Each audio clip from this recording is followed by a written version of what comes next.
好，大家好啊！歡迎參加嶺南大學持續進修學院課程諮詢日嘅網上專題講座。我好相信咧，好多人都知道咧，其實第23屆嘅世界盃咧即將舉行嘅。咁而我哋第一個專題講座嘅其中一個嘉賓咧，我相信喺嚟緊嘅一兩個月裏面咧，大家都會經常喺唔同嘅媒體會再見到佢噶啦。咁我哋好榮幸請到資深體育評述員李德能先生啦。以及我哋嶺南大學嘅市場及國際企業學嘅助理教授黃敏聰博士嚟作為今次呢個主題講座嘅主講嘉賓嘅。咁呢個講座嘅題目係世界盃嘅昨日、今日、明日。咁事不宜遲啦，咁我就都唔再阻大家時間啦，我將時間交翻俾阿德能同埋阿 Doctor Wong 啦。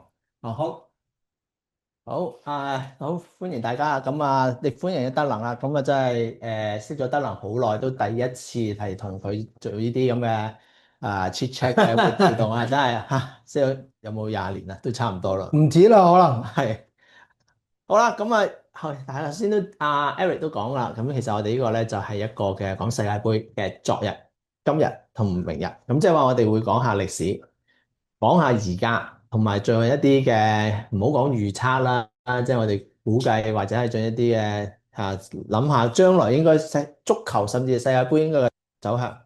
咁我哋先講就係歷史先啊。咁歷史上邊世界盃，如果大家有印象或者有研究嘅話，因為有陣時有一啲球迷都好熱心或者好叻㗎，好叻㗎，好叻㗎，真係。講歷史佢就講咧就仲多我。咁1930年係第一屆，咁到而家今年2026年，差唔多100年㗎啦。係啊，下屆就100週年㗎啦。係啦，行緊100週年。好啦，咁第一屆世界盃其實就當然參加隊數冇今年咁多啦，今年去到48隊喎。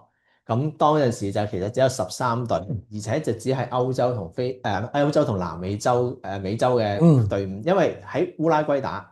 咁當陣時嘅科技就冇飛機咁樣咁方便啦，咁變咗就其實要嗰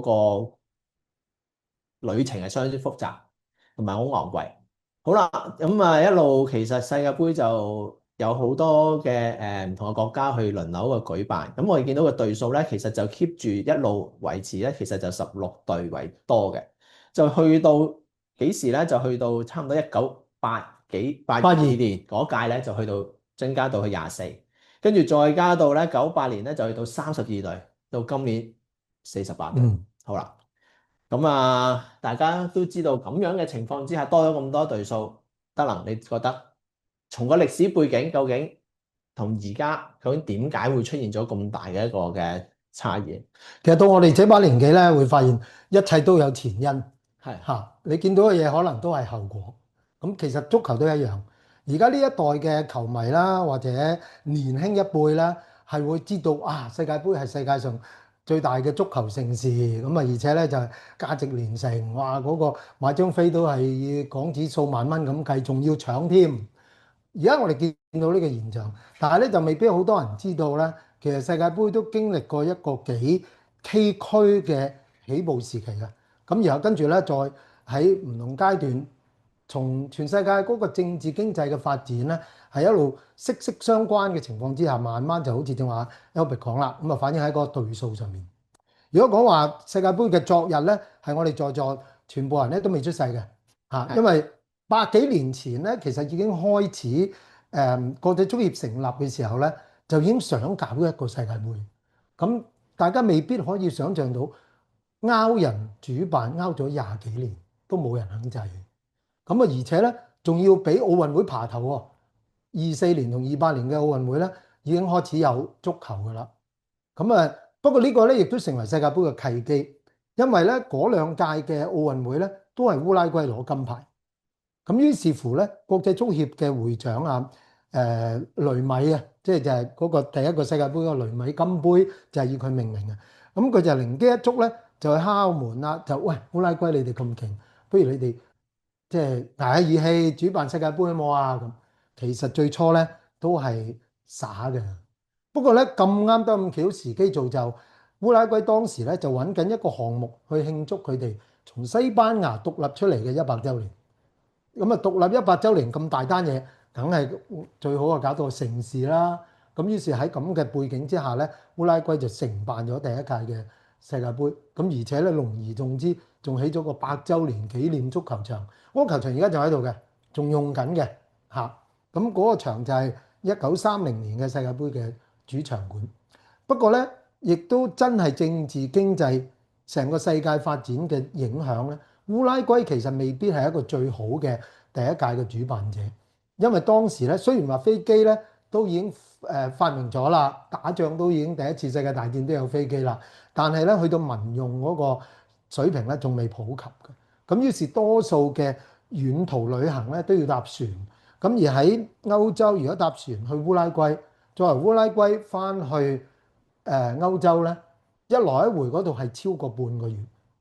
歐洲都唔係所有嘅國家喺當時已經足球職業化嘅，咁所以對啲打工仔嚟講，哇！我個半個月有多嘅時間，大部分喺個船上，去到烏拉圭可能踢2場波啫喎，跟住又翻去喎，成本太重啦。所以咧就歐洲好多嘅國家，除咗嗰啲足球發達啲嘅地方之外咧，大家都唔願意去，咁啊令到咧第一屆世界盃原意咧都希望16隊噶啦，結果拼拼湊湊得13隊。9隊咧係來自南美、北美同埋中美洲，歐洲嚟嘅得4隊，亞洲咁遠更加唔使講。咁所以咧嗰陣時嘅世界盃實際上係一個美洲加少少歐洲嘅一個賽事嚟嘅啫。咁我之所以講話世界盃其實起步階段好坎坷，都唔係單止第一屆，第二屆咪4年後咯，意大利主辦，好啦，翻去歐洲咯。歐洲國家咪開心咯，輪到烏拉圭嬲啦。我4年前主辦嗰時，你哋唔嚟，於是4年後到意大利主辦嗰時，我又唔去，咁啊成為歷史上唯一一個衛冕冠軍隊放棄參加跟住嗰屆嘅世界盃，就作為一個杯葛。政治上咧，意大利當時就啱啱崛起咗一個法西斯主義嘅政黨，咁就開始即係苦難嘅歐洲嘅時期就喺嗰陣時開始啦。法西斯嘅大獨裁者，而家可能好多人都仲記得佢嘅名叫墨索里尼嚇。墨索里尼咧就想利用世界盃咧去宣揚呢個佢哋呢一種極權主義嘅強悍之處，咁於是咧就好樂意去主辦呢一個世界盃。咁受到呢一個政治嘅影響咧，咁有好多國家唔贊同佢呢一個政治理念嘅咧，咁於是亦都選擇唔參加。咁即係話咧，令到第二屆世界盃其實都係受到政治嘅影響，同埋咧特別係烏拉圭嗰個杯葛。第一次喺世界盃有杯葛事件咧，其實就係1934年。咁啊，去到1938年咧，都仲走唔甩喎，因為當時咧其實歐戰就開始已經醖釀啦，未去到世界大戰，不過咧已經係 build up 緊。咁啊，而且咧就由呢個極權嘅思想咧，更加去到德國，即係納粹主義咧。其實喺德國當時就已經開始見到希特拉明目張膽嘅即係向外擴張啦。咁而首當其衝咧就係同佢哋同種族同語言嘅奧地利。咁啊，如果大家睇《仙樂飄飄處處聞》，其實就係當時呢一個背景啦。咁啊，所以咧納粹黨當時咧就係兼併咗呢一個奧地利嚇，咁就令到原本咧係有一個世界盃參賽席位嘅奧地利咧，咁因為咁，佢連國家都冇咗咯，咁於是自然就冇咗奧地利呢個席位啦。又一次咧，由16隊就變成15隊啫，咁都係好唔完整。咁跟住咧打仗啦，咁啊再42年、46年原定嘅2屆世界盃都舉辦唔到，跟住咧要去到50年，50年都唔係好好過，因為世界大戰打完冇幾耐，個世界都殘殘爛爛啦，好多地方咧都要忙於重建啊，亦都窮啦。咁加上咧當時嘅軸心國，即係個戰敗國德國同埋日本咧，其實仲係俾盟軍係佔領緊同埋接管緊。咁於是乎咧，即係德國啊、日本嗰啲咧，亦都不能夠派隊參加世界盃。咁有啲地方咧就本來想去嘅，包括菲律賓。咁但係菲律賓咧都係由於又係受到個戰火影響啦，咁啊美軍就開始喺菲律賓駐紮啦，咁啊亦都令到佢哋咧最後都係想參加嘅願望都落空。咁種種原因咧導致到其實世界盃你見到喺戰前嘅3屆、戰後嘅1屆，其實咧都係受到唔同形式嘅政治經濟嘅影響，起步好不容易。咁去到54年咧，西德已經分裂咗啦，德國分裂成為東西德。咁啊西德咧就開始就參加翻呢個世界盃，咁而家做出一個所謂伯爾尼奇蹟添咁。咁世界盃喺54年打後咧，先開始穩定落嚟16隊啊咁啊。咁啊再經過個世界開始平穩翻落嚟啦，多啲地方開始發展足球，包括中東啊同埋東亞呢一邊。咁於是去到82年嘅世界盃咧，就將個決賽周嘅隊數增加到24隊。24隊喺我哋做比賽嘅組織者嚟講咧，係一個好看似好整齊，但係好岩殘嘅數字嚟㗎。因為如果你4、6、24有6組啊，咁然後跟住咁個8強點樣產生？就出現嗰啲最佳第3名啦，嗰啲咁嘅麻煩嘅計法啦。咁於是乎咧，其實24隊就唔係太受歡迎嘅。咁去到98年再增加到32隊，市場需求啦，有多啲人想玩啦。咁而家32強係齊整啲嘅。咁於是就逐步大家會揾到個脈絡，就發展到今日咁嘅情況。係咁啊，其實隊數增加，其中另外一個原因就係錢啦。你見到就係當有越多嘅賽事嗰個嘅各方面門券收入啊、電視轉播啊、廣告啊各方面都多咗好多錢。咁所以今年嗰個嘅世界盃嘅獎金參加嘅總獎金隊數咧，就其實總數咧係去到4億美元。咁但係冠軍同可能小組分組賽已經出局嘅，當然爭好遠。咁會唔會出現嘅情況就係強者越強咧？因為越嚟越有錢啊嘛，我咪有多啲錢去發展咯。例如啲入唔到世界盃嗰啲，咁其實你要去追趕呢個嘅遊戲，其實都比較困難，因為其實你少咗一大筆資源㗎。而家嘅世界盃當然咧，其實就已經唔係一個體育運動嘅比賽咁簡單㗎啦。其實咧就世界盃本身係一件商品嚟嘅。世界盃成個 campaign 咧係一個即係市場銷售嘅過程嚟嘅。獎金多，你先至可以吸引到大家全力以赴。咁呢個都係正所謂中國人講嗰句：有錢你就使得鬼推磨啦嘛。咁啊獎金嘅分配當然係強者佔多啲，弱者佔少啲。呢個大概咧大家都冇乜異議嘅。至於你話，咁係咪更加助長咗強者越強，弱者就越弱呢？可能喺世界盃呢件事上面就未必嘅，因為呢筆獎金老實講，對於一啲擁有英超、擁有德甲嘅國家嚟講咧，其實都唔係好大筆錢嚟嘅。佢哋嘅球員成隊波嘅身價，相比於個世界盃嘅獎金，都唔見得係有啲咩特別驚人。不過，如果對於一啲庫拉索啊、海地啊，或者啲非洲嘅小國咧，其實佢哋儘管行得唔遠，但係佢哋其實分到嘅獎金咧，對於佢哋本身嗰個經濟嘅投入所產生到嗰個所謂 impact 咧，其實可能仲大過呢一啲經濟強國嘅。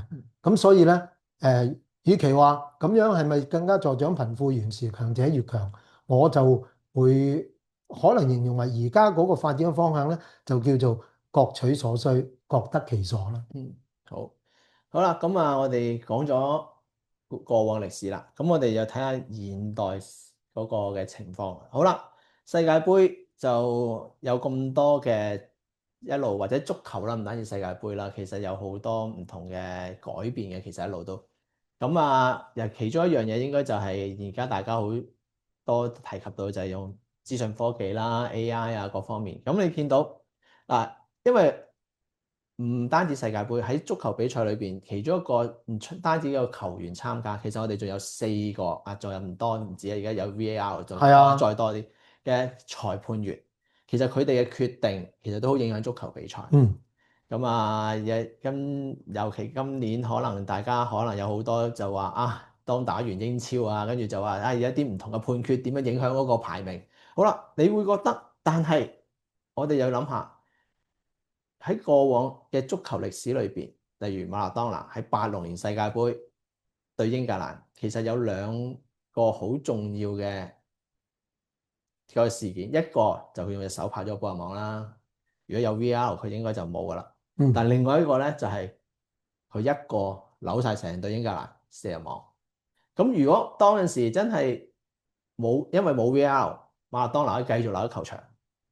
咁但係如果有 VAR 佢冇，咁咪冇咗呢一個嘅一啲嘅我哋所講一啲話題，咁你會唔會影響咗其實足球嗰個吸引力咧？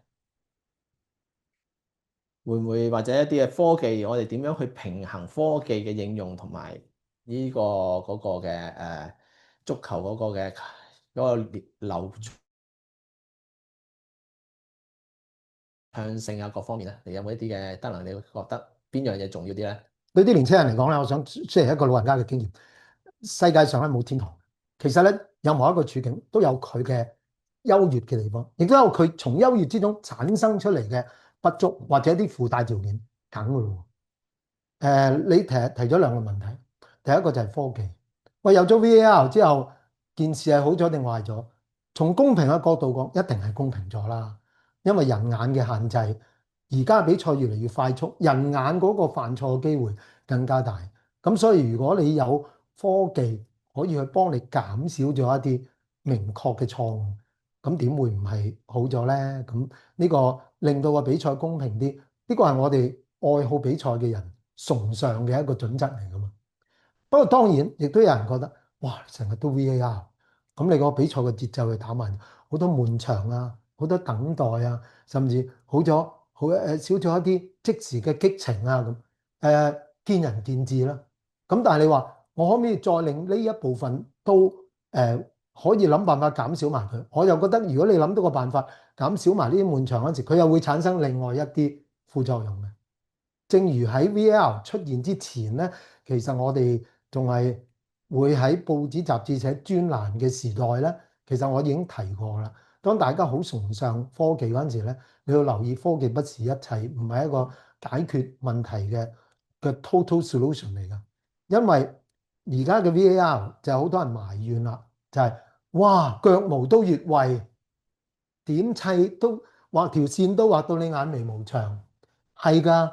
你一係唔要例啊？如果要例，如果個科技個高清程度又可以同你判斷埋條腳毛，咁究竟你要唔要尊重呢一個即係結果咧？咁有人認為唔需要吹毛求疵嘅，佢其實條腳毛越咗位都幫唔到佢入波嘅，咁所以咧應該保持一定嘅彈性。好啊，個彈性要幾多？一條腳毛太少，半個腳掌啊，一個腳掌啊。到如果改為一個腳掌嗰陣時，你又會覺得佢嗰度邊度夠一個腳掌啊？嗱，爭少少腳趾尾啊，爭少少腳趾公，隻腳大啲嗰啲咪有蝕底。係啦，咁你永遠咧都會有呢一啲 what if 嘅 exception 嘅。咁同埋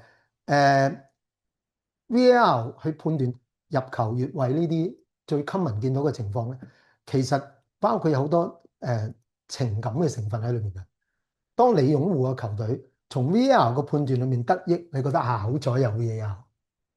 當你好興高采烈，覺得喺補時最後一個階段攀平甚至反勝，結果 VAR 推翻咗，你就會覺得好唔強、好唔公平。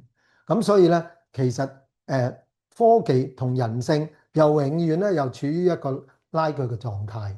咁呢個不一而足啦，即係各位大家認為有 VAR 好定係冇咧？咁都冇一個統一嘅答案。第二咧，因為你仲係提及過嘅咧，就係所謂好似馬勒當拿式呢啲英雄人物嘅表現嚇，會唔會因為科技而令至到可能呢一啲令人難忘嘅時刻都會少咗啊？咁可能會嘅，但係唔係可以怪罪科技，而係因為個世界又係喺度變緊。以前唔單止係比利啊、馬勒當拿嗰年代，如果睇波資深啲，你冇咁資深嘅。不過或者你都聽人講過，我哋何曾唔出現過個張子岱啊？我哋何曾唔出現過個胡國雄啊？一個扭幾個，所以當告魯夫同呢個美國外交家隊嚟香港踢友誼賽嗰陣時，告魯夫賽後都話胡國雄真係好波，其實佢可以去歐洲踢波。咁其實點解咁咧？我哋而家出唔到胡國雄咯，係咪阿媽生出嚟嘅人差咗咧？梗係唔係啦，而係因為而家嗰個戰術概念咧，已經唔容許呢一種人再有咁嘅空間去踢波。我哋好多 double team，我哋好多創造人數優勢嘅呢種踢法。而家崇尚嘅係高位逼搶，而家係需要失咗波之後喺5秒至8秒期間搶翻個波翻嚟。所以如果時光可以倒流，已故嘅比利、馬勒當拿嗰啲翻嚟呢度，佢可能已經踢唔掂㗎啦嚇。就算佢可以踢，佢都未必再有咁嘅空間俾佢發展。咁所以永恆嘅一個問題，大家好中意咧喺大賽期間就會問：你覺得馬勒當拿同比利邊個好波？其實冇得比，因為佢哋爭咗成20年，成個足球嘅佈局、戰術嘅概念，完全都已經唔一樣嚇。總之以前嘅人可能擺翻喺今天，其實應付唔到。今天嘅最好波嘅球王級嘅球員，去到15、20年之後，喺另外一個環境裏面咧，佢哋都可能已經冇而家咁搶眼。呢個就係即係個世界唔等人嘅，佢不斷會向前碌，你亦都冇辦法翻翻轉頭。科技係咁，其實足球嘅技術亦都係咁。係，其實足球嘅戰術上邊其實有好多唔同嘅變化，即係我哋過往咁呢度當然比較技術啲嘅，我哋就唔喺度講啦。不過但係另外一個就真係都係技術喎，就而家我哋見到就係電競足球，已經有電競足球嘅世界盃啊，各方面會唔會以後其實啲人喂不如打機啦，使乜真係踢啦？你睇下而家嘅天氣呢幾日熱到咁樣，出去踢哇唔掂喎咁。我中意踢波嘅，有冇打機啊？我覺就冇打機喎，有冇打機？冇啊。咪咯，打機而家咁盛行，佢都冇令你唔踢波。有更多可能比我哋年青一啲嘅，其實佢又踢波又打機嘅。呢兩樣嘢佢本身冇衝突嘅，又冇必要要你二選一嘅。你既可以中意打足球機，又可以去踢波，因為兩種樂趣咧，其實唔係互相取代。正如你所講，而家已經唔係話我哋展望未來有冇競爭呢個電競嘅足球或者體育嘅比賽會唔會更上一層樓、更受重視？其實過去嗰5年、10年，佢已經受重視嘅程度快速增長緊嘅嚇。喺一個體育館裏邊，我哋可能好難明白點解有幾萬人會買飛入去睇電競、睇人打機喎。咁但係嗰張飛同你買張飛去睇一場決賽，可能嗰個難度差唔多嘅。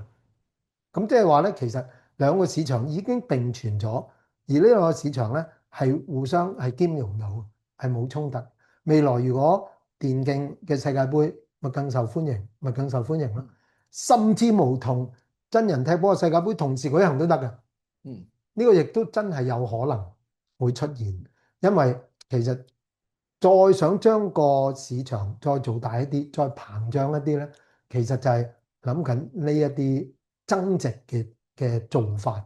咁兩者我覺得唔會互相競爭，唔會互相取代。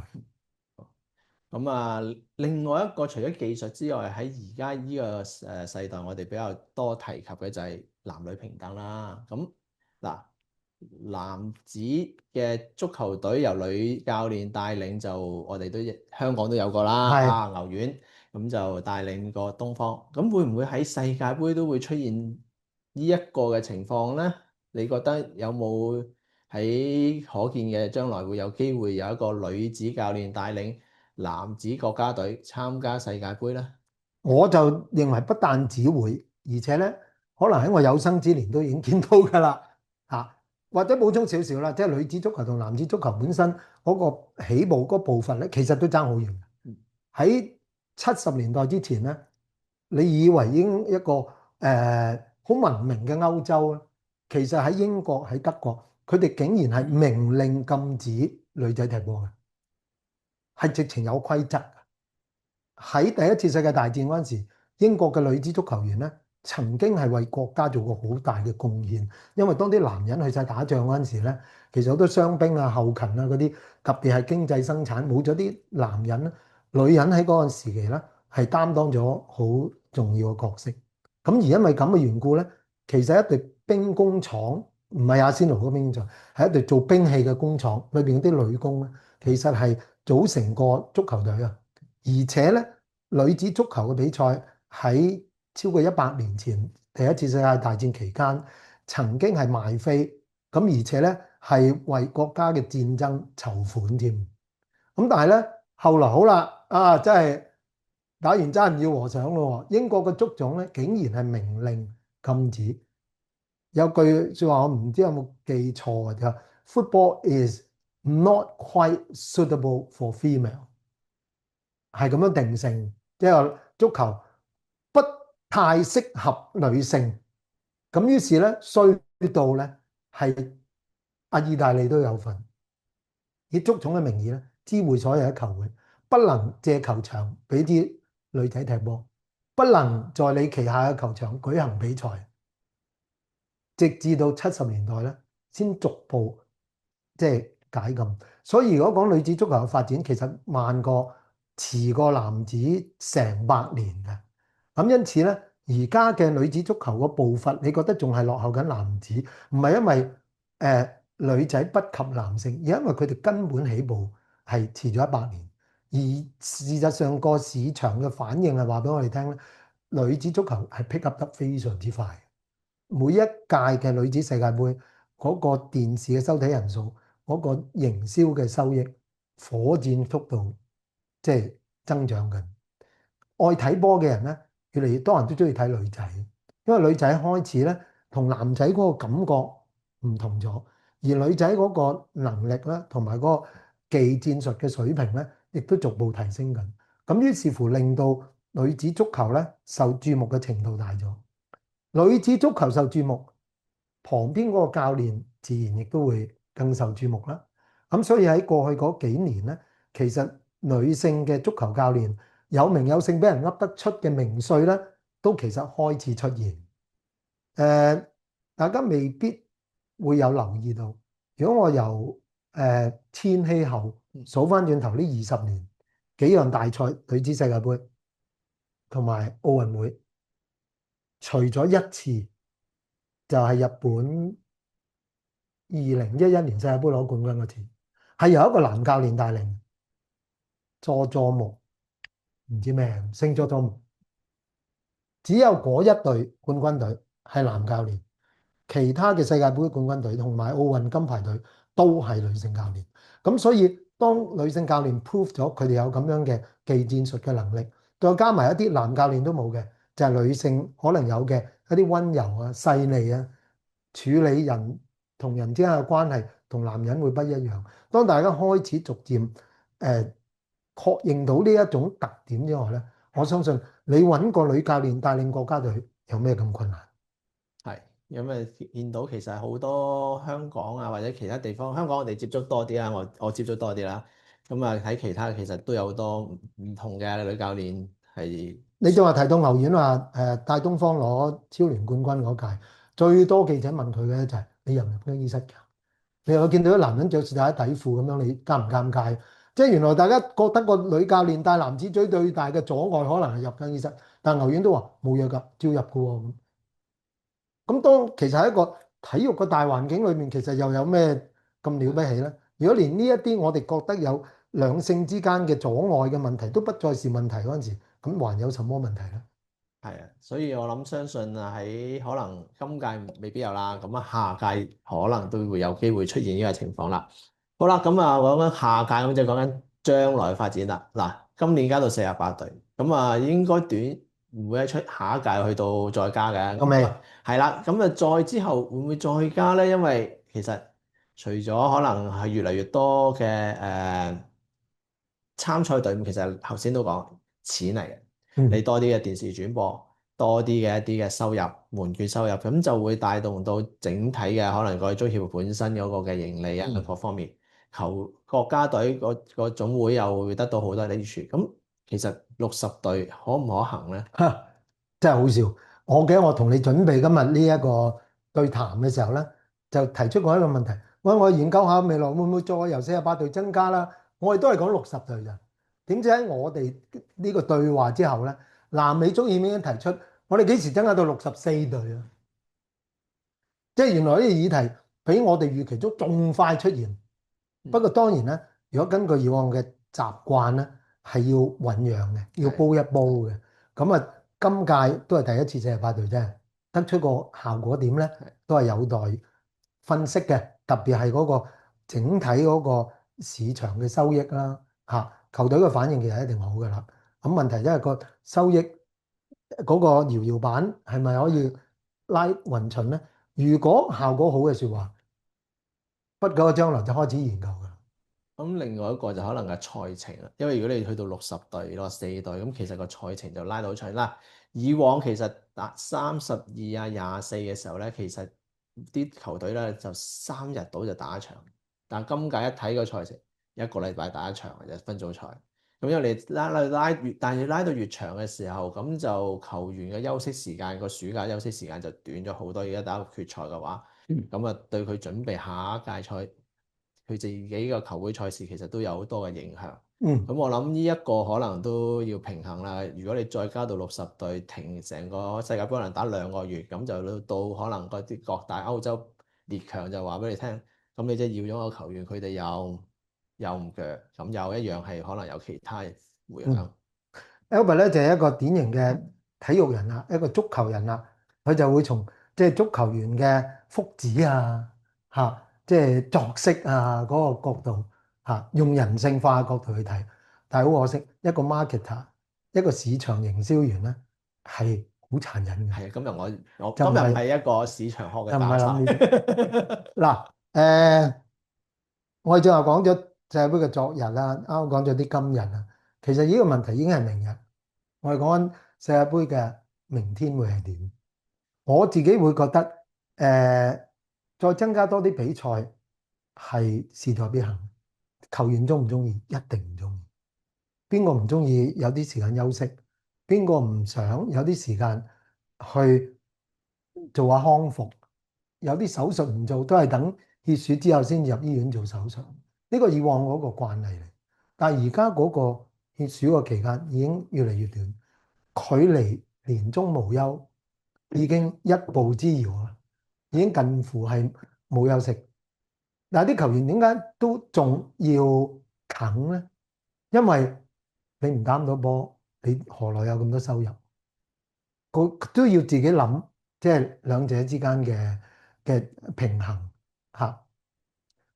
所以如果從整個市場嘅需要嚟講咧，我覺得唔係問會唔會增加隊數，而係幾時同埋增加幾多隊嘅啫。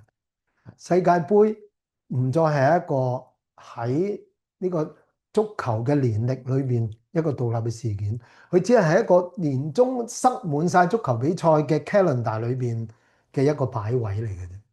咁大家都知道而家咧有國際賽周，今晚又係啦，香港隊有比賽啦。而家連全世界嘅國家隊幾時比賽，邊幾個星期愛咗嚟到國際賽，都有能可以統一，都有能可以規定。世界盃喺大 calendar 裏邊揾一個位攝佢落去，技術上係唔會唔得。咁個問題就係在於要點樣喺個制度上面做一啲調整，令到呢件事可以流暢啲發展。所以如果展望未來呢，我覺得有啲嘢或許會發生。第一，換人。百幾年前當足球第一套球例出現嗰陣時咧，係不准換人，零，跟住發展到換一個、換兩個、換三個，到而家5個、6個、11個，已經彈性大咗好多啦。換人咧，換人多有幾個市場嘅考慮。第一，令到場波嗰個變化嘅可能性大啲，唔係咧就好悶嘅。你唔准喐，嗰班人傷咗，你係打少個啦，又唔公平喎。越換越多，可以令到個比賽嗰個變化嘅可能性增加。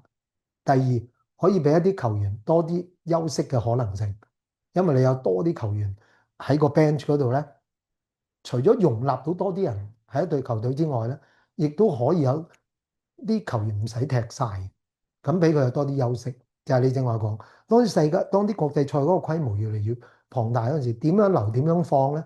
而家通常都係啲球隊嘅領隊或者啲主教練其中一個課題嚟㗎嘛。係啊，嚇，咁所以咧呢個換人咧，我相信未來可能去到不設限，或者會唔會好似籃球咁樣換出換入都得。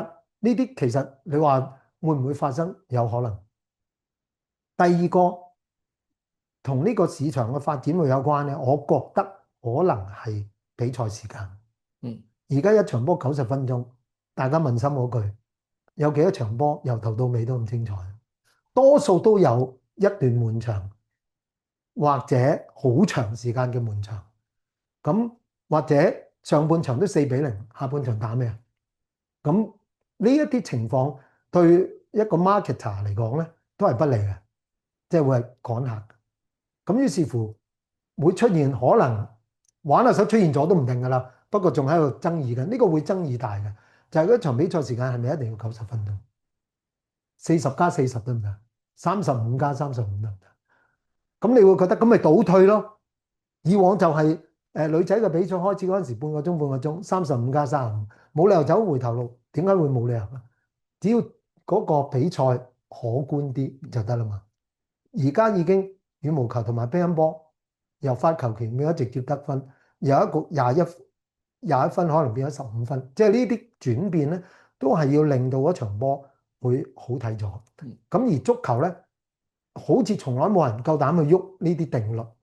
咁90分仲有一樣更加致命咧，就係加時。最近你連睇歐聯決賽，你都知嗰30分鐘好多人話瞓咗啦嚇，且瞓醒覺食完12碼添啦，幾鬼嬲啊！因為咧，大家都會知道咧，嗰30分鐘球隊嘅心態贏好冇係好，不過第一個要求唔好輸，係咯，唔可以嗰30分鐘輸波。咁所以大部分加時嘅時間咧，其實都係悶嘅。咁可唔可以將加時直情唔要，或者咁又唔好加短啲啊？15+15得唔得咧？咁樣令到喺現代人嗰個生活嘅快速規律裏面咧，會更加容易去睇波。場波嗰個精彩嘅密集程度有可能會再加密一啲，同時亦都令到啲球員咧冇咁疲累，同時咧亦都令到你同一日裏邊可以編排多啲比賽嗰個空間又提高啲。呢啲都係全部咧，即係殘忍地係幫你一年嗰個 football calendar 咧再塞得密啲。係，因為其實你見到足球90分鐘，你真係要跑動球員要跑動嘅時間，其實你睇到從數據上邊係冇咁多嘅。所以我成日都話，我最中意踢11人，即係比較我踢7人甚至5人咧，我會中意踢11人啲嘅，因為11人容易偷懶啲啊嘛。係啊，你起碼側邊就唔喺個波嗰邊咧。係啦，但5人你個波永遠一定會到你度。係啦，咁我成日都話，11人咧，我最叻咩？我走位接應，我企定喺個位㗎啦，唞翻啖氣先咁樣。咁球員其實頭先都講個 calendar 即係排到好密嘅，咁佢哋都有需要嘅。除咗為國家、為球會之外，仲要為自己，因為佢啲贊助商都會因為佢嗰個成績可能有嗰個贊助嘅數額唔同嘅，即係你 C 朗啊、美斯啊咁樣，佢哋嗰個嘅 sponsor 咁一定會就住佢嗰個出場次數啊各方面嘅成績。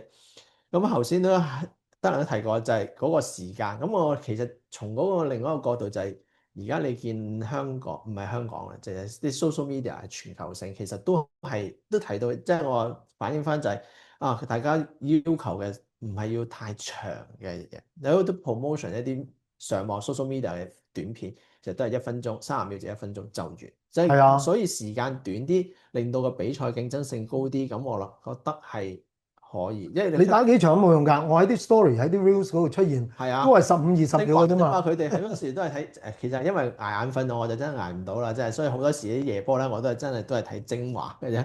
咁變咗其實真係可能係縮短啲時間，令佢緊湊啲，或者頭先換人嗰度其實真係可以換多少少，即係令到嗰個。不過就令到就對有某啲教練就會係因為嗰個戰術嘅調動咧，就係要有好多嘅變化，因為佢就要有唔同嘅球員落場，有唔同嘅戰術嘅應用，咁對於佢哋嘅要求就會高咗啦。人工包埋㗎喎。係啊，有一個世界係咁樣發展㗎咯。因為你見到好多時咧，有陣時我哋都會即係唔係批評嘅，即係談論某啲教練，哇，60分鐘你輸緊喎，仲唔換，仲唔變咁你就變咗就。不過如果係咁嘅話，其實就另外一個就可能球員嘅足球生命可能會延長到，佢唔使打咁耐。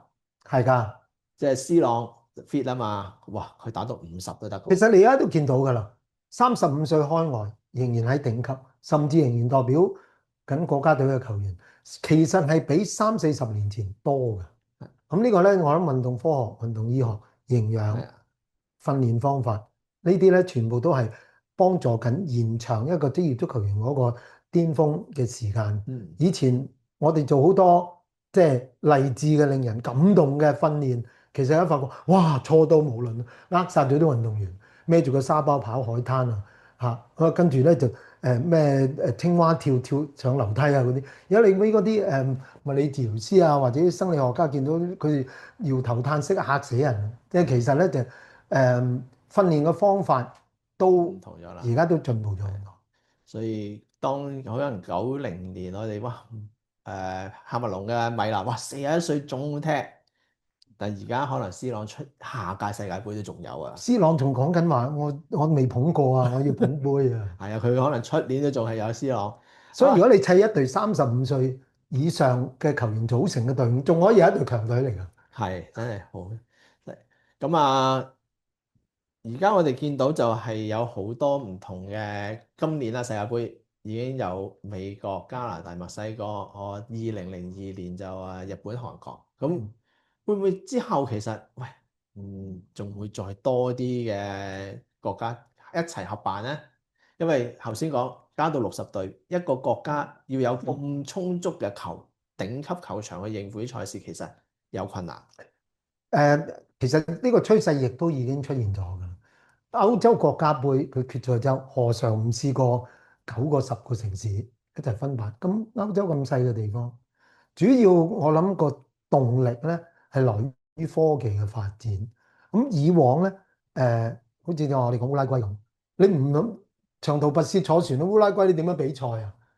而家唔係噶嘛，即係而家係可以喺唔同嘅地方做嗰樣嘢，大家走埋一堆，你負責一部分，佢負責一部分，而通過嗰個科技嘅可能性咧，係拉近咗個地域嘅距離啊嘛。而且咧一個所謂品牌嘅印象咧，喺呢啲大型賽事裏面都好重要。而科技又幫到手嘅喎。如果話喂，我哋大家都要同一時間開波，俾人個感覺好似係一個 tournament，有幾難啫？喺你嗰度2點，喺我嗰度係3點，喺佢嗰度係4點啫嘛。咁咪大家就翻嗰個時差，咁就可以解決啦。個球場嗰個裝置同埋嗰個俾人觀眾嘅感覺，都係通過你畫面嘅設計、現場嘅佈置，又可以統一起嚟。咁其實係冇必要咧，再將大量嘅隊伍同埋運動員咧擺埋一齊。呢個其實更嚴重、更快出現嘅挑戰，其實係奧運會。當你有萬幾個運動員，仲有幾千個記者，人數比世界盃多嘅時候，佢仲要想堅持喺一個地方主辦，結果咪冇乜城市。而家越嚟越少城市咧願意承辦呢個奧運會啊。咁而世界盃有啲唔同，世界盃咧可以消化呢一個規模嘅國家還多嘅。不過既然咁大塊肥豬肉，就唔好一個國家食晒啦，大家互相分享下啦。未來我哋見到嘅已經唔係話會唔會有多啲國家合辦世界盃，而係會唔會有唔同州份嘅國家合辦世界盃？會唔會係亞洲同歐洲、亞洲同歐洲同南美洲？其實下屆都已經係咁啦。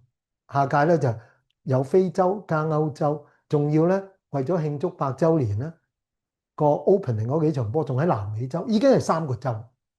咁呢個我哋講下嘅嘢，以為喂好似好遙遠，喂原來喺個街角嗰度嘅啫，已經出現緊㗎啦。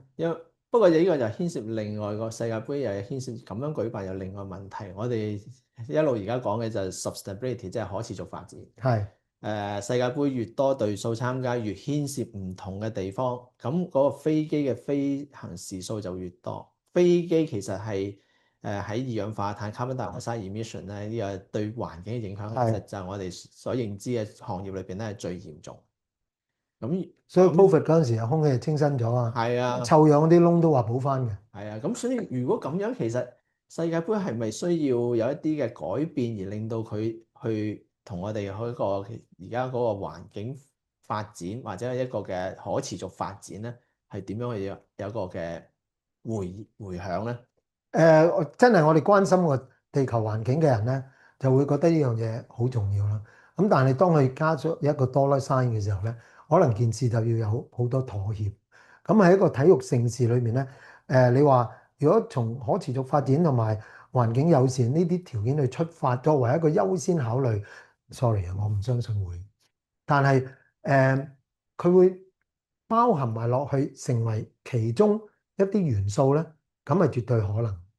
上屆嘅卡塔爾，結果佢係根本冇辦法唔去讓步，個原因就係卡塔爾嘅夏天係講緊日日都40度嚇。咁你就算話，我比賽嘅球場係空調，咁練波咧，咁球員日間出街咧，咁嗰啲時間係逼到你有啲嘢，你自然而然要去妥協嘅。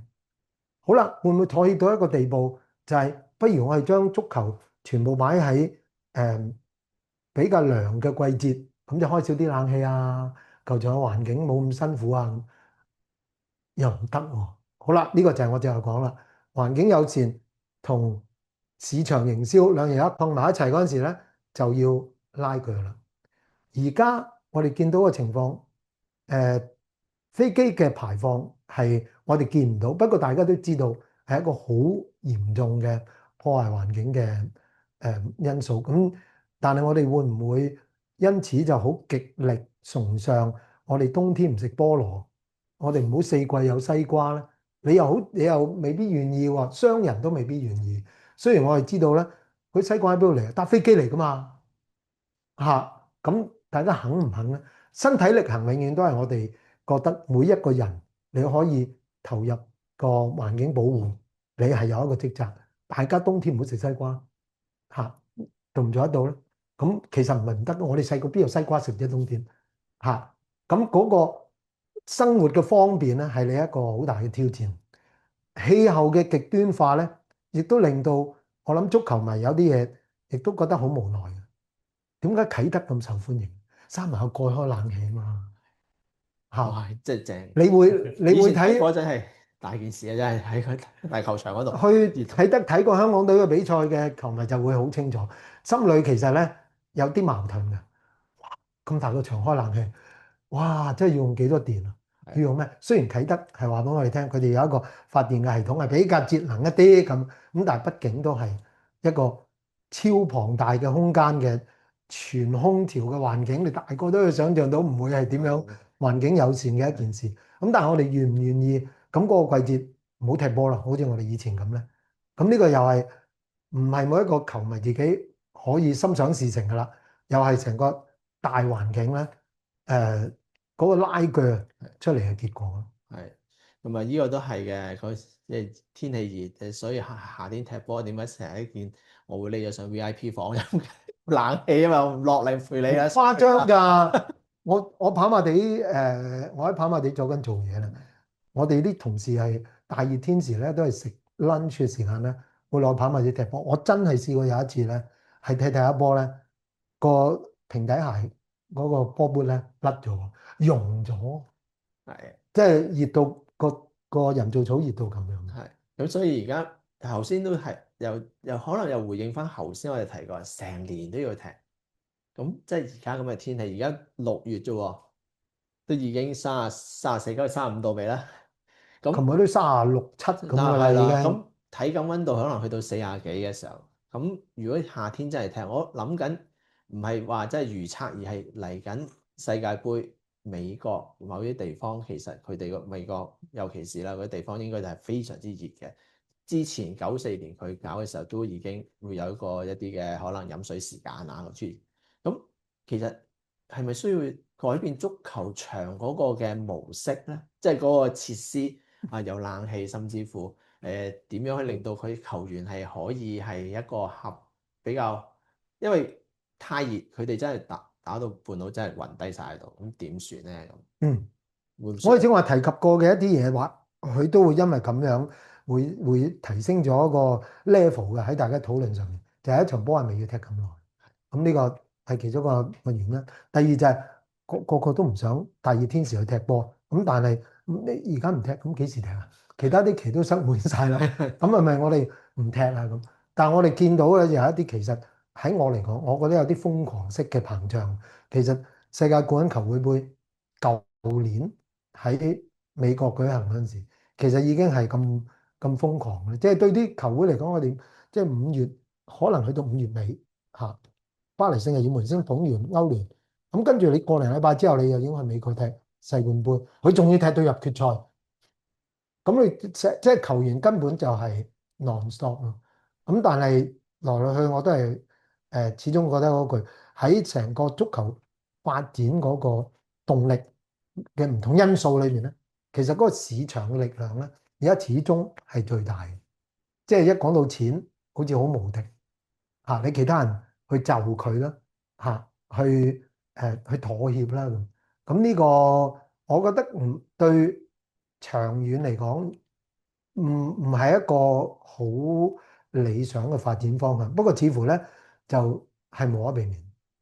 嗯，咁啊就講另外一啲嘢啦，講咗呢度都好耐啦。咁我哋其實喺可能係90年開始係喀麥隆，跟住尼日利亞、非洲雄鷹，咁哇，咁覺得非洲隊好勁喎，幾時攞世界盃？過咗90年到而家36年，26年第三26年，嗯，咁幾時先至會有非洲球隊可以，或者其他亞洲球隊咧？日本其實都好想贏，係啦。咁但係你覺得佢哋有冇嗰個喺能力上邊啦，定係本身嗰個體格或者個對足球嗰個嘅技術嘅發展係有一啲影響？其實近咗好多㗎啦。摩洛哥上屆一鳴驚人嚇。摩洛哥是什麼國家啊？無論經濟、人口各樣嘢，即係有排未輪到你啦。咁但係咧，即係佢哋有個條件，就係佢哋有好多散落世界各地嘅好球員。咁佢哋有一個好向心嘅力量，咁於是擺埋一齊，哇！突然間綻放異彩。日本更加唔係同你講緊發夢啦，佢哋已經係將捧世界盃女仔做咗啦，日本嘅女子隊，而家係男子隊，係視為一個距離不遠嘅目標。咁而事實上佢哋男子隊嗰個表現咧，亦都係突飛猛進。話今屆日本隊會唔會捧世界盃？可能都冇人夠膽話絕對唔會。雖然話啊，咁咪未得咁樣，咁但係而家未得4年又得未咧？未得8年又得未咧？而家喺好多條件原來配合到嘅情況之下咧，足球你踢得叻唔叻已經唔係天生，其實你個後天嘅條件嘅配合可能係更重要，不遠噶啦。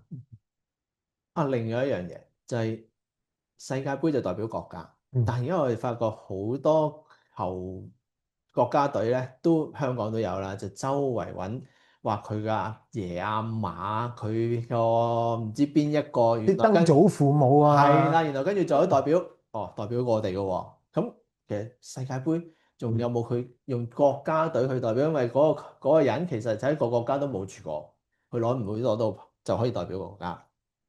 咁你覺得係咁樣嘅模式去即係歸化呢種模式係咪要有一啲嘅限制咧？我就平常心一啲嘅。我覺得你講緊嗰個咧，其實係一個即係骨子裏係一個民族主義嘅思想啫嘛。喺體育嘅世界裏面咧，確實有兩個力量係好強，一個係經濟力量，一個就係民族主義。打着國家嘅旗幟，即係國家榮譽又扯埋上去呢一件事上邊咁。其實球員代表一個國家隊咧，個本質上係同佢哋嗰個國籍嘅政策有關嘅。呢個每一個國家佢自己嘅考慮嚟嘅，亦都冇乜叫做公平唔公平。我哋呢一個地方或者我哋呢一個國家係承認有咁樣嘅血統嘅人，就係我賦予佢一個護照，咁就係給予佢一個身份。咁而國際足協咧，就係你唔好同我講咁多嘢啦。總之你攞護照嚟啦。你攞到嗰個國家嘅護照，我就承認你係獲得呢個國家認同，可以代表佢。咁至於每一個國家，佢要將呢件事點樣應用喺佢嗰個國家隊嘅資格上面咧，其實每個國家甚至每一個地區都唔同。喺西班牙，我哋都知道有一個好特別嘅地方叫畢爾包，咁佢係全部都用佢本土出身嘅球員，佢甚至唔同你計較成績，我要呢個純正嘅即係本土成分咁，咁呢個又係一個選擇。咁但係譬如好似摩洛哥咁樣，莫講話佢哋本身真係有啲摩洛哥嘅血統，甚至冇，咁佢真係有一個歸化嘅政策。嗰個歸化嘅政策係其實每個國家都有，不過嗰個個嚴格嘅程度不同啫嘛。咁因此我又覺得呢件事只要係根據規矩去做嘅咧，大家就無需要太過將佢局限於用一個即係民族主義嗰個框架去框死自己。咁都係嘅，因為其實始終佢總言之，佢喺合乎法規啦。咁當然就我哋知道早可能1年到某啲國家可能有啲違規嘅事件。咁即係只要佢符合翻法規，我覺得都係一個跟翻法律程序，佢係代表到個國家。同埋我哋都要相信咧，可能某一個地方佢本土嗰個系統咧，佢有一個有一個內在嘅能力咧，係喺度推動緊件事嘅。大家仲記得日本92年開始創辦 J League 嘅時候，係佢哋的起心肝，從零開始再做足球。咁當時佢哋個聯賽咧係引入咗好多過氣嘅巴西球星㗎嘛，因為你當時自己冇咁嘅人才，你用一啲外來嘅人才去帶領自己新一代嘅培訓，咁呢個其實好合情合理。甚至乎喺當時有啲咩三刀主啊嗰啲係巴西嘅球員咧，歸化咗入去成為日本人。籃球隊而家日本籃球隊都有咁樣嘅例子。咁呢個其實我覺得冇乜嘢不可告人嘅。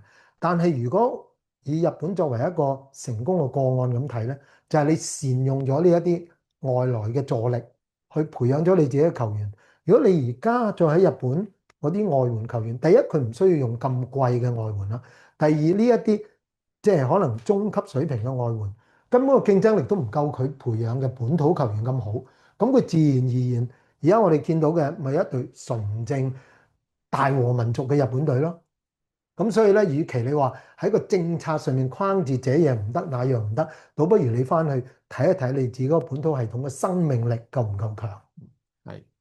咁啊，今日我諗我哋都時間都差唔多啦。咁啊，好多謝德能好話嘅，係啊，咁係啦，咁啊多謝德能啦，咁啊同埋阿北偷汪啦，一個咁精彩嘅即係一個講座啦。其實都讓我哋知道個歷史係點樣啊，將來其實有啲展望咁樣，同埋一啲好有趣嘅資料啦。有啲我都唔知嘅，原來女子有一段時間係淨明文寫明。係啊，在70、80年代。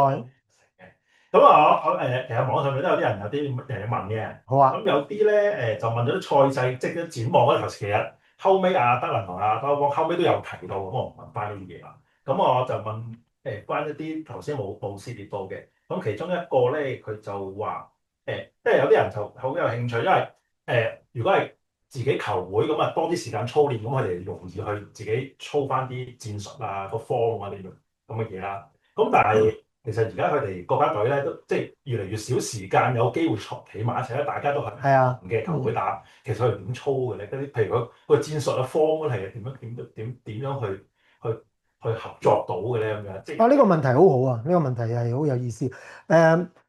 先講教練啊，其實咧喺我哋嘅認知裏面咧，球會嘅教練同國家隊嘅教練係兩種人嚟嘅。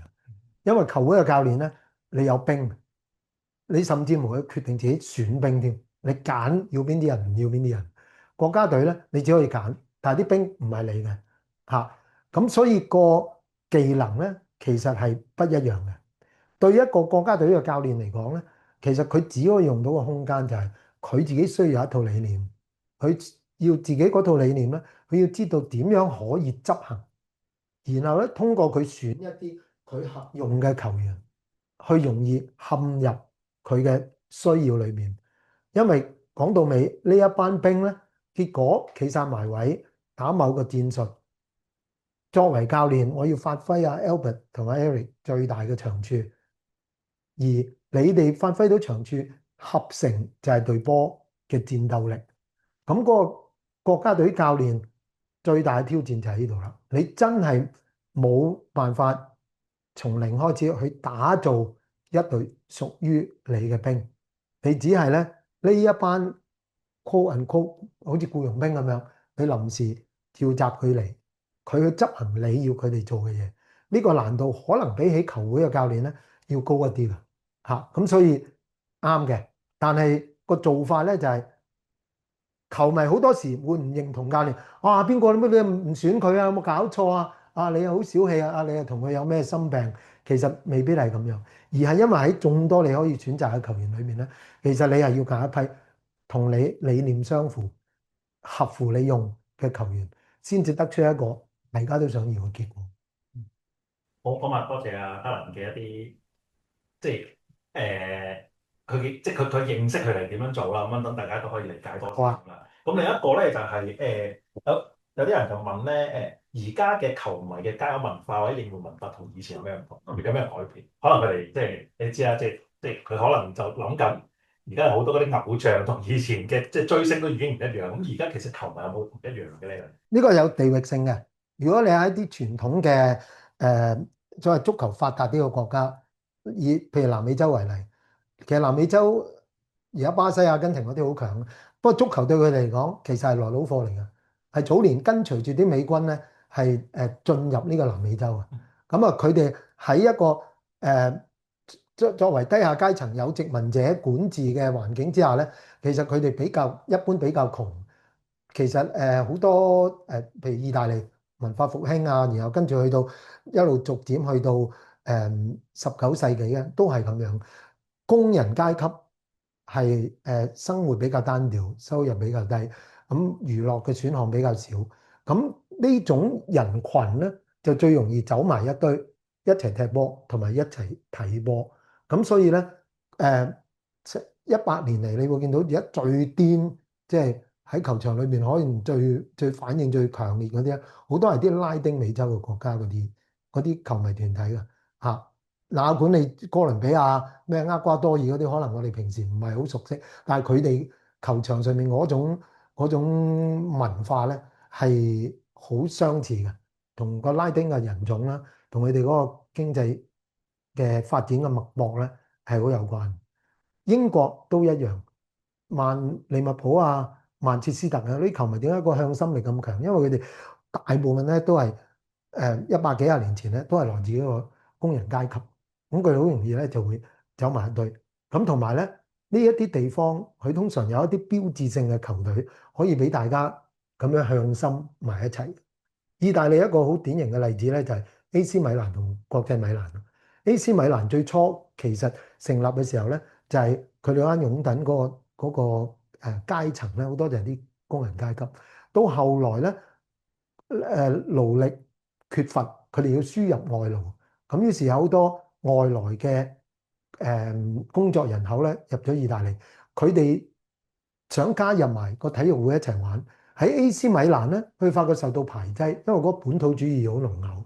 咁於是佢哋決定唔玩，我哋出嚟自己組織過一間球會。所以點解叫國際米蘭咧？就係因為佢哋最初起家嗰陣時咧，就係一班非意大利嘅工人階級走埋一齊，就係登抗衡呢個 AC 米蘭嘅。咁啊，時至今日，你就可以明白點解國際米蘭同 AC 米蘭好似成為個死敵咁樣。咁呢個就係每一個國家每一個足球市場嗰個傳統變化唔多嘅，而且代代相傳添嘅。阿爺啊帶仔，仔啊帶孫咁啊。香港變化好大。以往我哋足球最盛行嗰陣時咧，因為香港太細，其實香港得一群足球迷嘅啫，就冇20-30群球會基礎嘅球迷嘅。所以當我哋嘅老豆阿爺嗰代到我哋去睇波嗰陣時咧，冇話我係邊隊波嘅擁躉，去揀波睇咧係睇嗰個 match up，即係嗰個對賽吸唔吸引，睇下邊隊波打出嚟嘅波好睇，我哋會支持佢。精工就係咁樣嘅嚇。南華會有啲唔同，因為南華佢有個體育會，咁佢哋有以萬計嘅會員，嗰個成為咗佢哋嘅莊腳嚇。愉園嗰啲係一個體育會，佢有自己嘅會員，成為咗佢嘅莊腳。但係大多數嘅香港嘅球迷咧，都係又係括弧中立球迷嚟嘅，係睇嗰隊波，睇嗰場波好唔好睇？你打得好，我就鬧你；今場我讚你，下一場都可以鬧你嘅嚇，就冇一個一面倒嘅嗰種 fandom 嘅嗰種情懷嘅。直至到70年代打後，當香港開始個自己嗰個地位明確咗之後，我哋嘅最好嗰批球員已經冇再代表中華民國啦，而係留翻成為香港代表隊嘅成員咧。咁嗰個本土意識慢慢形成，咁再加埋近年咧，其實即係香港都經過啲艱難嘅時間咧，經濟上或者社會變遷上面，形成到而家年青嘅一代咧，嗰個向心嗰個本土意識咧，又再進一步濃厚咗。咁於是乎咧，嗰個行為上面嘅反應咧，就成為香港代表隊嗰班支持者嚇。而家最大客嗰班支持者，我哋喺球場最初見到佢100幾廿人。我哋都仲話啊，你哋真係好嘢喎！即係咁細個群體啦，即係咁熱心。哇！而家去到你喺啟德見到啊，龍門後邊8000人，即係由百幾人可能要成萬人。咁呢一種發展咧，係我覺得 amazing 嘅。好，咁啊，多謝阿嘉文啦。咁另外一個，我諗好多人都想問嘅一個問題嘅，就係我哋中國或者香港有冇機會可以舉辦世界盃咧？有點會冇啊？不過香港你話獨立承辦一個世界盃咧，係不可能㗎啦。不過如果我哋分辦一啲世界盃嘅比賽，好似正話我哋都討論過，世界盃嘅化整為零咧，似乎應該都係無可避免嘅一個大嘅趨勢啦。我哋由以往連舉辦國際賽嘅條件都冇，到而家起碼有啟德。其實啟德咧就足以令到我哋承辦一啲小規模嘅賽事。再加上咧，其實大家好多時會忽略，以為有個比賽場地就得，其實唔係嘅。除咗比賽場地之外，仲有訓練場地嘅嚇，又有其他啲配套設施。咁而家開動晒我哋全部嘅球場資源咧，如果啟德作為個比賽場地，就算大球場改建，佢都仍然應該會係一個合規格嘅足球場嚟嘅。咁再加埋可能旺角場啊，啟德個副場啊咁。我哋其實已經近呢2-3年咧，解決咗好多以往冇嘅阻礙㗎啦。咁因此，如果只要水到渠成，未來如果中國會主辦一屆世界盃，咁我哋可能舉手承辦其中一組，甚至乎2-3場波，咁呢個可能性已經喺度啊。係呢個，我諗相信唔係真係淨係打嗰場波，我哋有好多配套嗰陣時，即係你其實喺嗰個嘅訓練場地，其實嗰個嘅要求都好係啊，好高。即係當年土耳其嚟，即係2002年世界盃之前，其實例如某啲國家隊想嚟香港打一個4國賽嘅，咁其實佢哋對於訓練場地其實都好大要求。德國嚟望過我哋啲場之後就話我哋唔會嚟。係啦，而家唔會咁樣㗎啦。係啦，而家就唔會啦，即係今日就未必需要走到入去，即係再仔細啲，因為連個草種咧都有關嘅。係啊，嚇！我哋香港嘅球場咧，同而家大部分世界上普及使用嗰種草種咧，喺香港其實我哋好難maintain嘅，我哋維持好困難，所以我哋其實旺角場咧對好多外來嘅球隊嚟講，佢哋唔制㗎。咁但係同埋旺角場另外就係嗰個交通其實係有好大嘅困難，佢哋要點樣個旅遊巴直入到個球場裏邊，然後佢可以喺球場裏邊落車，而唔係再自己行入去。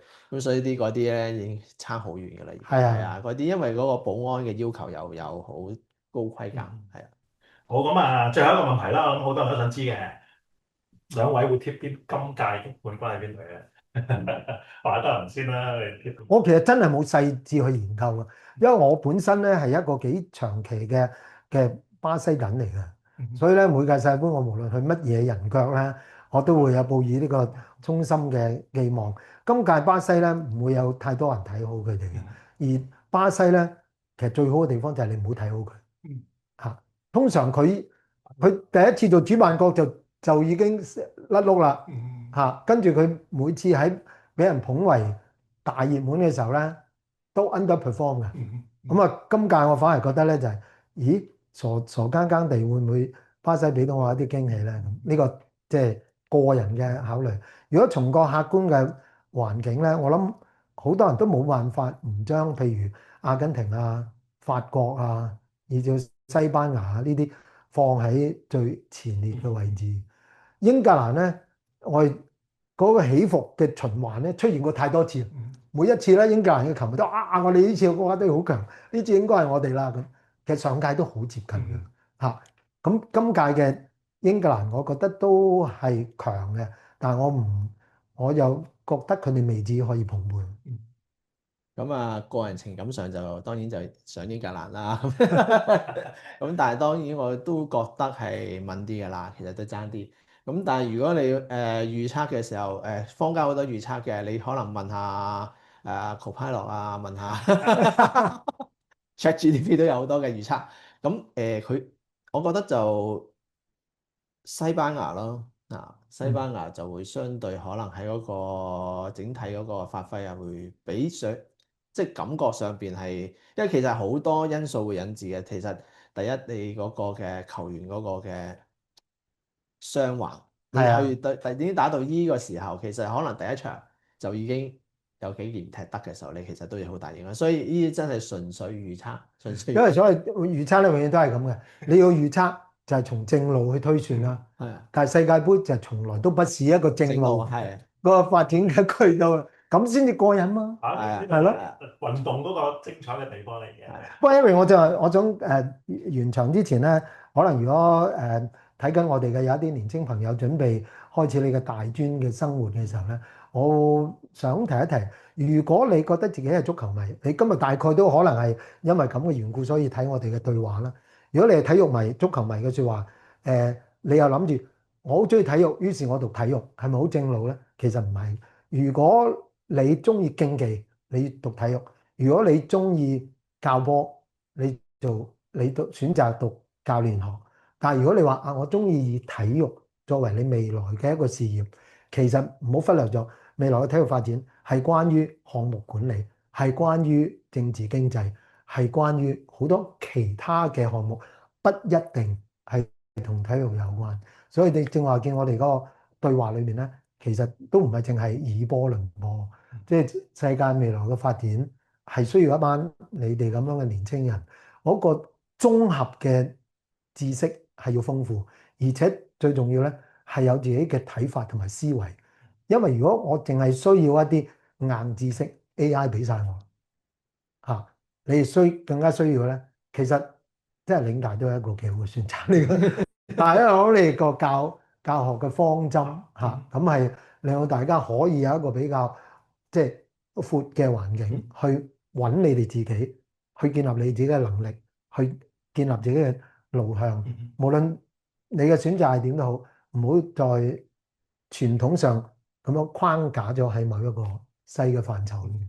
好多謝德能啦，咁啊好多謝德能同埋阿 Doctor Wong 今日為我哋帶嚟一個好精彩嘅講座啦。係啦，咁好似頭先德能講啦，咁啊如果你係 DSE 應屆嘅畢業生啦，又對呢個行業好有興趣嘅，希望喺度發展，你又想喺發展之前可能想係先攞啲學歷先啦，係啦，而可以得到某啲嘅知識先啦，咁啊充實咗自己，跟住再入呢個行業咧，咁啊當然我哋本身Live 咧，即係嶺南大學持續進修學院本身都有個課程啦，係同運動有關嘅係咯教練及領袖學啦。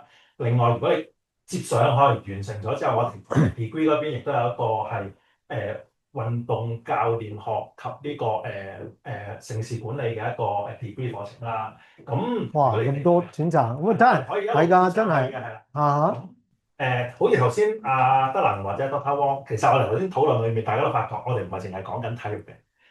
講市場學啦，甚至乎有啲歷史嘅經濟啊、科技啊，其實運動呢個行業係好闊嘅，係啦，咁啊，所以大家進入嚟之前，可能都需要係充實咗自己先嘅，我自己覺得。咁如果你哋係對呢個課程或者其他嘢想諮詢嘅話咧，咁大家都可以係親身嚟到我哋嶺大啦，我哋今日有個諮詢日啦，咁或者咧可以去翻我哋個網頁上面，我哋都有一條link 咧，應該係做一個網上面嘅諮詢嘅，咁你亦都去喺上面登入之後咧，咁我哋會有人係會回答翻你嘅問題嘅。咁如果你今日申請嘅話咧，咁我哋有一個有個 code rate 嘅 code，即係話咧，你係豁免咗你哋今日嘅申請嗰個申請費用嘅。咁個 code 係 INFO 2026，好易記嘅啫。INFO info 跟住2026，咁你去到俾錢嗰陣時，你打俾個 code，咁大家就唔需要俾嗰個申請費用噶啦。咁好啦，咁啊真係去到尾聲啦。咁啊，我哋下一個專題講座咧，就係叫做踏上成功嘅轉彎點。咁咧，佢會係喺11點半開始。咁如果大家有興趣，可以繼續去留翻落嚟，等一陣間11點半可以再繼續聽埋下一個講座。好，咁多謝兩位，同埋多謝大家。多謝，好多謝，多謝好，thank you，拜拜。拜。